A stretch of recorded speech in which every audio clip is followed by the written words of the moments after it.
Hi everyone, I'm Gabe. So going through the syllabus and the first module for this class, Integrated Management Applications, I can see how the previous two classes, Organizational Behavior Analysis and Human Resources Management, are going to play on each other a lot, especially in their concepts, which makes sense why we should have to review them like we are now. And from those two classes, I was able to figure out which of the concepts that I thought were going to be the most important. And so I kind of wanted to go in order. So I'm starting with organizational behavior analysis. And so the first concept that I thought was going to be really important is structure.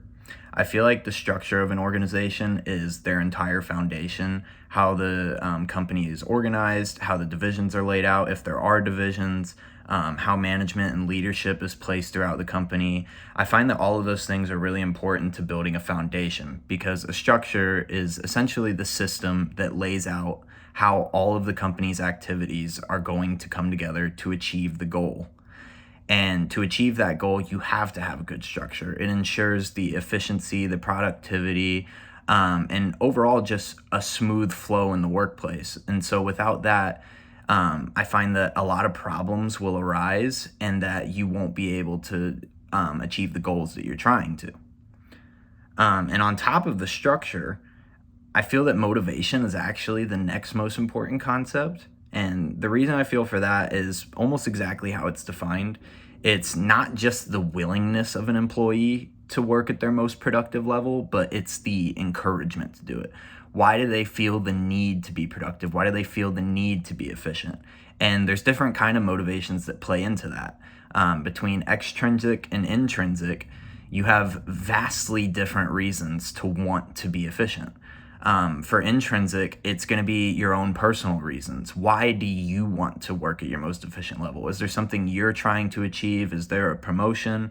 Are you looking to get a certain account? All of these things play onto your intrinsic motivation, while your extrinsic motivation is going to be essentially somebody telling you to do something. When your boss tells you to do a certain task or to complete an assignment for something, why are you going to do it? You are motivated extrinsically because that is your boss, that is your job, that's what you're there to do, and so you're going to do it.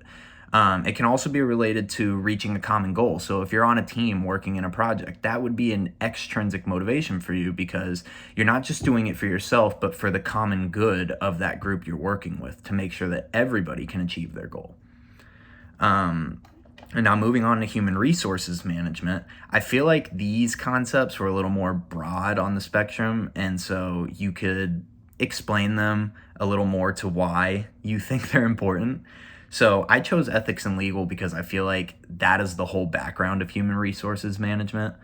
Over time, all of these cases, case by case, and going through the different things going on in the social climate have built human resources management. All of the laws that have been passed based on discrimination, for example, those have all been built. Those have been case by case things that have happened over time. People that were discriminated against, whether they didn't get a job, they were let go from a job, or they faced discrimination within that workplace.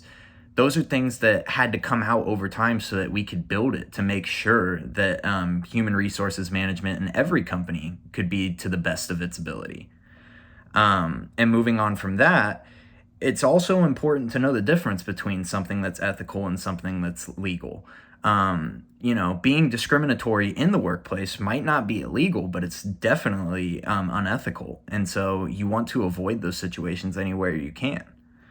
On top of that, I feel like your training and development is a huge part of it.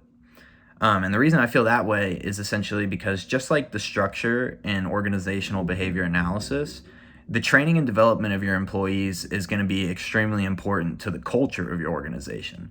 If the training and development of your employees is not efficient, people aren't, reaching the goals that they should, they aren't performing at an efficient level, it's going to begin to slow things down in the business. And not to mention that, if during the training and development, they feel like there is a certain culture in the company that isn't exactly what the company sees as ideal, you could have an employee who's acting out and simply not working to their best ability and causing problems within the workplace, which is something no organization should want.